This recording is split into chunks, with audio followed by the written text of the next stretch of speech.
আমি ছোটবেলায় কিভাবে স্বাধীনতা দিবস পালন করতাম সেই গল্পই কিন্তু আমি তোমার সঙ্গে শেয়ার করতে চাই। আগের দিন রাত্রেই কিন্তু আমি পতাকা বানাতাম। ভোরবেলায় ফুল তুলে মালা গেঁথে, এখন তো বান্ধবী বলা হতো, ছেলে বন্ধু থাকতো না, বান্ধবীদের ভাই বোনদের ডেকে নিয়ে স্কুল মাঠে স্বাধীনতা দিবস পালন করতাম। মাস্টার মশাই একটা করে লজেন্স দিতেন, খানিকটা হাঁটিয়েও আনতেন, যেটাই ছিল কিন্তু অন্যরকম। এখন তো আর সেসব মজা নেই, বয়স হচ্ছে, চিন্তাধারাও আসলো অন্যরকম। নিয়ে ফেললাম একটা স্বাধীনতা উপলক্ষে একটা শাড়ি, চলে দিয়ে দিলাম স্বাধীনতার পতাকা। জানি না কেমন লাগছে তোমাদের কাছে এই শাড়িটা।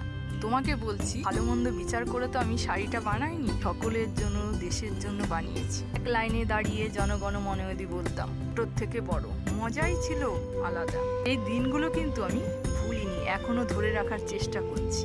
এই শাড়িটা পরেই ৭৮তম স্বাধীনতা দিবসকে স্বাগত জানাচ্ছি। তাই দেশ মাতৃকার কাছে প্রার্থনা করছি, সকলেই যেন ভালো থাকে।